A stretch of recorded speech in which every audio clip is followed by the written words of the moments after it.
All right, welcome to the lesson on algebraic vectors. So, what's the goal today? I can write vectors in algebraic notation and perform required operations to determine the resultant. So what we're going to do today is we're going to, instead of doing pictures with vectors, we're going to break them into an equation, and it becomes a much more efficient method for a lot of problems. So, first question I have here is what if we could write a vector as an algebraic expression? So you do have the grid paper. So let's just draw any vector. So I'm going to draw it, making it look like that. And I'm going to call it vector u. All right. How could I write this vector as an algebraic equation? Well, what I can do, I can say, you know what? This is at the origin. So I'm going to make myself kind of an imaginary xy axis. All right, so I have my y and my x. And you know what? All vectors can be broken into two parts, because let's just, for example, say point A here is the school, point B is home. If you're going to tell someone how to go from the school to your home, you're not going to tell them to cut through the fields, okay? Because they're probably biking or driving, and it's not enjoyable going through the corn and the soybeans. So you're going to tell them, you go so many blocks east, then you turn left or turn north and go 2 blocks and you get to my house. What you have done, you have A, created a right angle triangle, and B, you have broken the u vector into an x component and a y component. So you have unwittingly broken down that u vector that's on the angle to how far would you go along the x-axis and how far would you go on the y-axis. So you've provided a roadmap for this. So how do we break this down further? Or how do we write this in algebraic notation? Well, you simply say, how far on the x-axis do you go? Okay, that's your x component. So we have, and I'm going to put it in brackets, x component, and then leave a space, and then in brackets, y component. So those x and y components, the words, they're going to be numbers, numeric values. So for our example here, i.e., the u vector will be 1, 2, 3 along the x-axis, plus, leave some space, 2 on the y-axis. So that's how you would get, it's like a coordinate. What is the coordinate at point B? The coordinate is 3, 2. So that is where the 3 and the 2 come from in algebraic format. How do you tell the reader that this is from the x-axis and this is from the y-axis? Well, we have a notation in vectors called the unit vector. So just underneath a unit vector has magnitude 1, hence unit vector, and a direction. So how do we use that? Well, what we say is, on the x-axis, we're going to call this I hat, or unit vector I. On the y-axis, we're going to call this unit vector j. I is for the x-axis, j is for the y-axis. Those tell us which axes you're traveling down. So our equation here, the u vector becomes 3i plus 2j. Okay? And that's it. So I and j simply tell you what axes you're traveling down. So it's part of the direction. So I is always for the x-axis, j is always for the y-axis. Okay? So we just broke down this vector into an algebraic equation. We're going to talk about how to use it in a second. All right, so there's if you have a grid. What happens if we don't have a grid? Okay, what happens if I just say, here's a vector, tell me what the algebraic equation is going to be? All right, how do we do this? Well, very quick and simple. We're going to create that right angle triangle. That's going to be our x-axis, or our I direction, y-axis, or the j direction. We have to be given an angle, okay, like all the other questions. If you look back, when we didn't have the grid, they have to give us an angle. All right, so I'm going to do some trigonometry here, all right, just to show you where everything comes from. That x component, how do we find the x component? Well, over here, x component. If I want to know this side of the right angle triangle, this is really the adjacent. I'm going to know the hypotenuse because if you look at all the previous questions, I told you it was so many units long. So the magnitude of u is how long that vector is. So what primary trig ratio am I going to use here? A and H? I'm going to use cos. So cos theta equals A over H. I want to find A or get A by itself. So I'm just going to multiply the H up. And the A is our x component. The hypotenuse, or H, is the magnitude of the vector, magnitude of u. Cos theta is equal to our x component. If I want to find the y component, this is our opposite side. So the y component is going to be using sine theta because we want O over H. Rearranging it, we get H multiplied by sine theta equals O. H is the magnitude of u, sine theta, and that's our y component.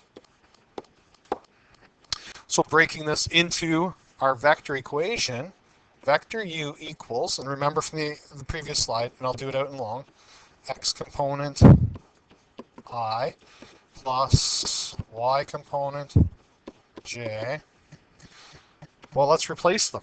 X component I is just the magnitude of the vector multiplied by cos theta, and that's in the x direction, plus magnitude of the vector sine theta in the j direction. And there we go. This definitely, absolutely must make it on your cheat sheet.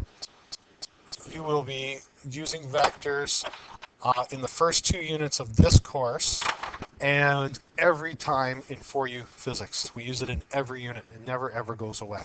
Okay? So all we did was we used primary trig ratios to find the sides of a triangle. And that's what you did in the grade 10 math course. You just found sides of a triangle. You just never were told, hey, this is the x component, this is the y component. So how does this make our life easier? Because most people are thinking it wasn't too bad. It was kind of like a recipe before. You know, you arrange them, you use sine law, cosine law, and so on and so forth. Well, here's how it changes. We know that my resultant is equal to u minus v plus w. What I'm going to do is I'm going to go back to something in the old days when you're collecting like terms. It's called stacked addition. So I'm going to rewrite this expression in stacked form. So what does that mean? It means that if I take the u vector and I subtract v and then add w, my answer is going to be the resultant. So I'm just doing it sort of a column addition. I'm going to take it one step further. I'm going to put equal signs for u, v, w, and r. I'm going to extend this bar out. Now I'm going to write u, v, and w vector in algebraic format or equation format. So if this is the origin, what is the coordinates of the end of the vector? The coordinates are 2 on the x-axis, 0 on the y, which means that it will be 2I plus 0j. You do not have to write the 0j in. I like putting it in for a placeholder, but it's not necessary. On to the v vector. I don't care it's subtraction. Don't worry about it. Here's where I start. That's the origin down here. What's the coordinates of the end of the vector? Hopefully you're going to say 1, 1. So that would be 1I plus 1j. W vector. Here's the origin. What's the coordinates here? 0, negative 2. So 0I minus, because it's negative, 2j. If you look at it, what you have now, okay, and some of you won't realize this till a little bit later when it kind of sinks in, I have all my I vectors, all my x components are all on top of each other. So I'm just going to add up. You can add like terms. I can add x components together.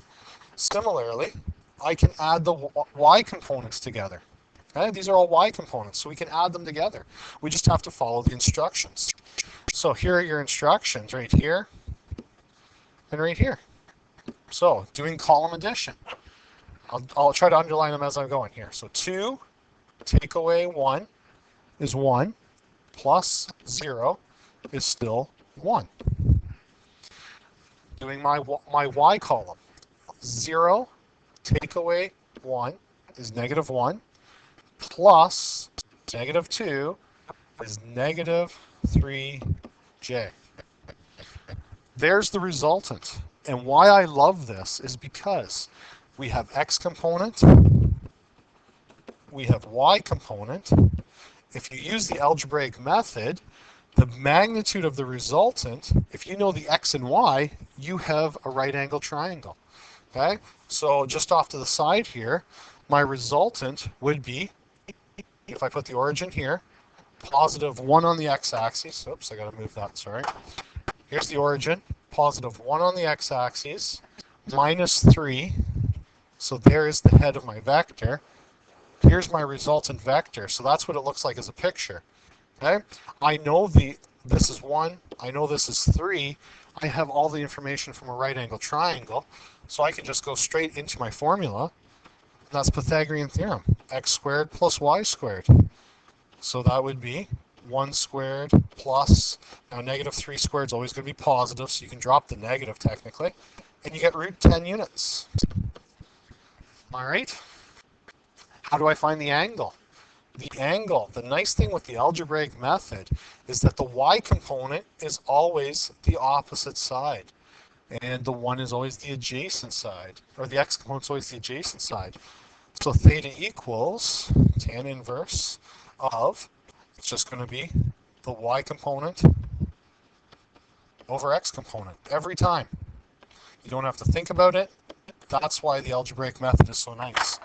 So please make sure these two formulas are on your study sheet. Finishing this question off, theta equals tan inverse of 3 over 1. I don't need to worry about the negative sign. I'll explain why here in a second. Okay, 3 should have been negative, but I'm saying don't worry about it. So, brackets, 3 inverse tan, 71.6 degrees. All right, what does that give us then? So therefore, my resultant is root 10 units. My direction would be, just look at your components. This is positive, so that means I'm going to head east. My angle is 71.6 degrees, and because it's negative, okay, I'm going down, or I'm going south, or turning south, and there I go. Done. All right, so the algebraic method is very efficient. All right, so there is the final solution. I'll finish up the other half of this in the second video.